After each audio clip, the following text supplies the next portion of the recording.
رات کے 12 بجے کھیر لے کر آئی تھی۔ پلیز میرے چینل کو سبسکرائب کر دیں۔ تھینک یو سو مچ۔ اگر ویڈیو اچھی لگے تو لائک کریں۔ اور انہوں نے کہا غضب خدا کا، اس وقت جانور بھی بیر نکلتے ہوئے خوف کھاتے ہیں، بھلا میں کیوں نکلتی؟ اور اتنی رات گئے مجھے کھیر پکانے کی کیا ضرورت تھی؟ میں نے پوچھا تو تم نہیں آئی تھی؟ وہ بولی نہیں آئی تھی۔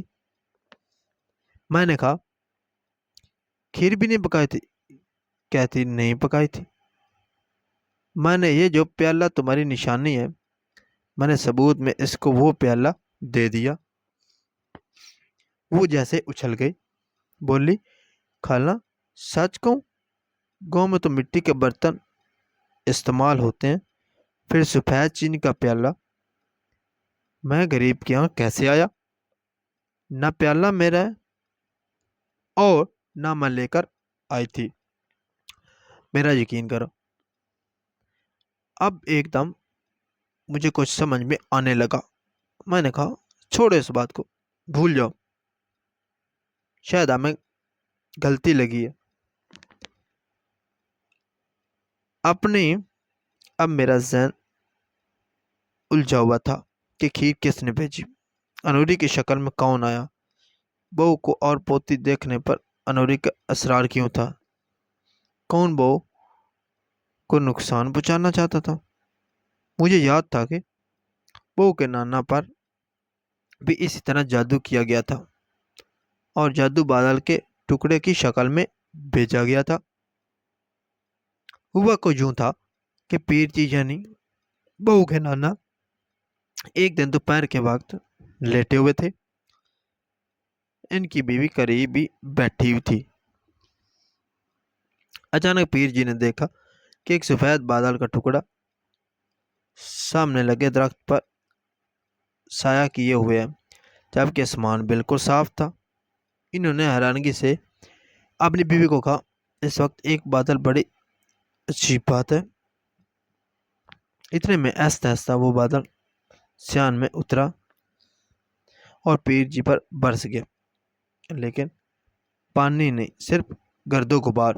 پیر جی کی بیوی کا کہنا تھا کہ میں یہ سب کچھ دیکھ کر ابھی حیران بھی نہ ہو پائی تھی کہ پیر جی تڑپ کر 4 پائی سے نیچے گرے، اور جب تک حکیم صاحب آتے وہ اس دنیا سے گزر چکے تھے۔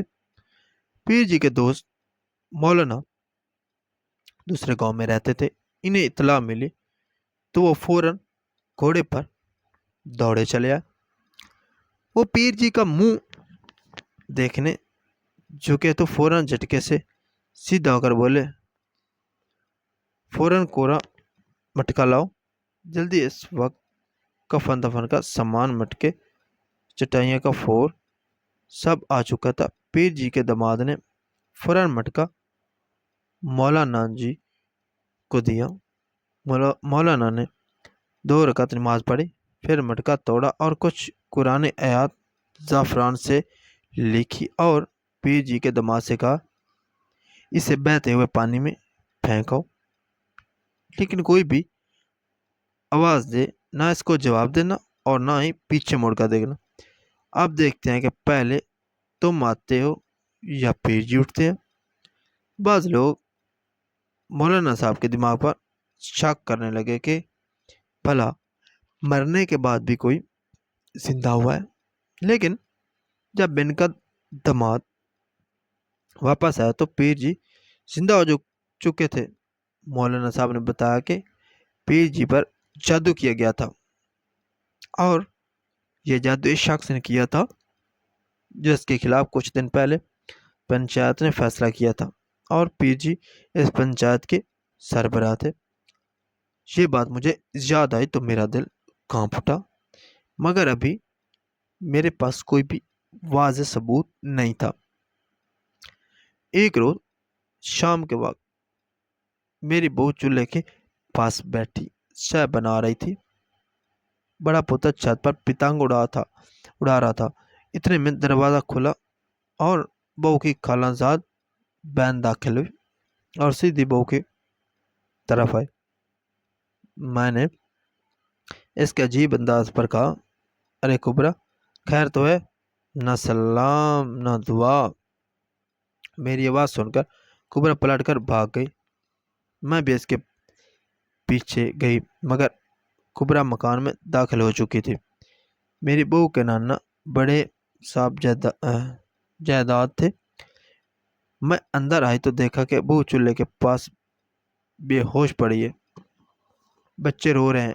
بہو کو پلنگ پر بڑی مشکل سے لٹایا گیا۔ قرآن کی حفاظتی دعائیں پڑھ کر دم کیا تو تب کہیں جا کر بہو کو ہوش آیا۔ میرا بڑا پوتا چھت اترا تو اس نے ایک عجیب بات کی، بولا، امی کیا ممانی بھی بھائی جان کی طرح ورزش کرتی ہے؟ ماں نے ڈانٹ میں نے کہا، پاگل ہو گئے ہو؟ وہ بولا، نہیں دادی، میں نے خود دیکھا ہے، ممانی سال میں ایک ٹانگ پر کھڑی تھی اور اپنے سامنے 3 مرتبہ انگلی گھما کر ایک دفعہ الٹی طرف اشارہ کرتی تھی۔ یہ کون سی ورزش ہے؟ الٹی طرف ہمارا گھر تھا۔ میں نے پوچھا، یہ بتاؤ کبرا آئی تھی؟ وہ بولا، میں تو جب سے چھت پر گیا ہوں ماں نے خالہ کبرا کو نہیں دیکھا، اور ممانی کے پاس کہیں سے ایک سفید کاغذ اڑتا ہوا آیا اور ممانی اس کو لے کر اندر چلی گئی۔ اب مجھے یقین ہو چکا تھا کہ یہ سارے ہتھکنڈے دلہن کی بھابھی کر رہی ہے۔ میری بہو خطرے میں تھی۔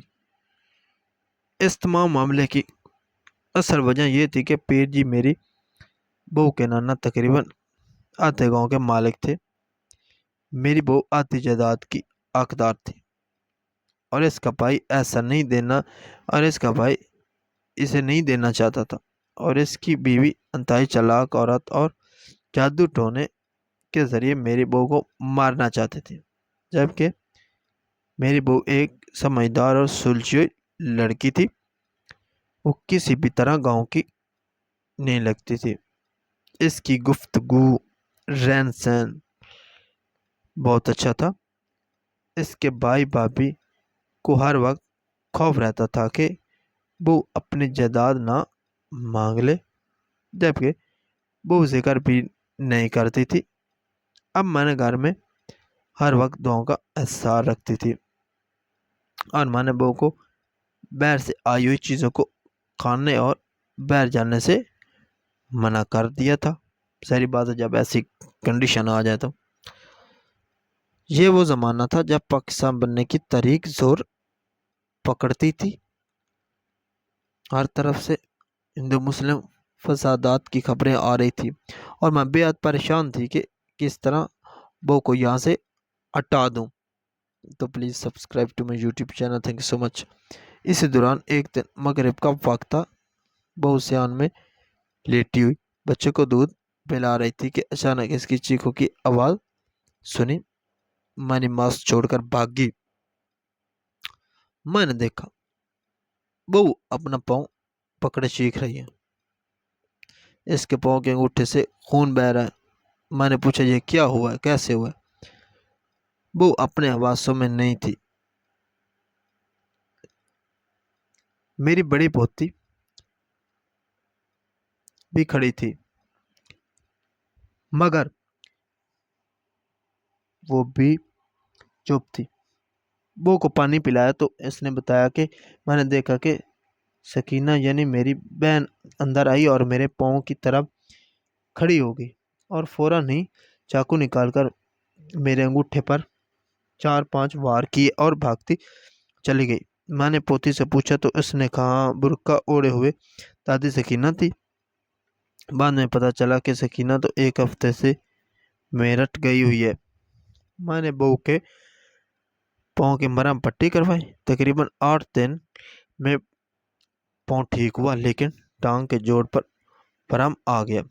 حکیم صاحب کو دکھایا تو انہوں نے کہا، زخم ٹھیک ہوگا تو ورم اتر جائے گا۔ ہم مطمئن ہو گئے۔ وہ اب لنگڑا کر چلتی تھی، مگر مجھے نہیں پتا تھا کہ دشمن اپنا کام کر چکا ہے۔ ہندو مسلم فسادات لوگ گاؤں چھوڑ کر بھاگنے لگے۔ ہم کراچی آ گئے، پر ہم آہستہ آہستہ پھوڑے کی شکل اختیار کر گیا اور اس کے بعد نسور بن گیا، جس نے تمام ٹانگ کو لپیٹ میں لے لیا۔ اس طرح میری وہ دشمنی کی نظر ہو کر اس دنیا سے رخصت ہو گئی۔ میں سوچتی تھی وہ لوگ کامیاب رہے کیونکہ ساری دولت ان کو مل گئی، اب بٹوارے والا کوئی نہ رہا، مگر خدا کی لاٹھی بے آواز ہوتی ہے۔ میری بہو کی بھابھی جو کہ عمل کروا رہی تھی، اس کے دونوں بیٹے 3 سال کے اندر ٹی بی ہو کر مر گئے۔ بھابھی خود بارش میں چھت گرنے سے ہلاک ہو گئی، کوئی نام لینے والا نہ رہا، فائدہ وہ بھی نہ اٹھا سکے اور اپنا بوجھ الگ لے گئے۔ تو ویڈیو اچھی لگے تو لائک کریں، چینل کو سبسکرائب کرو۔ Thanks for watching. Interesting story کے بیل آئیکن کو پریس کرنا نہ بھولے گا۔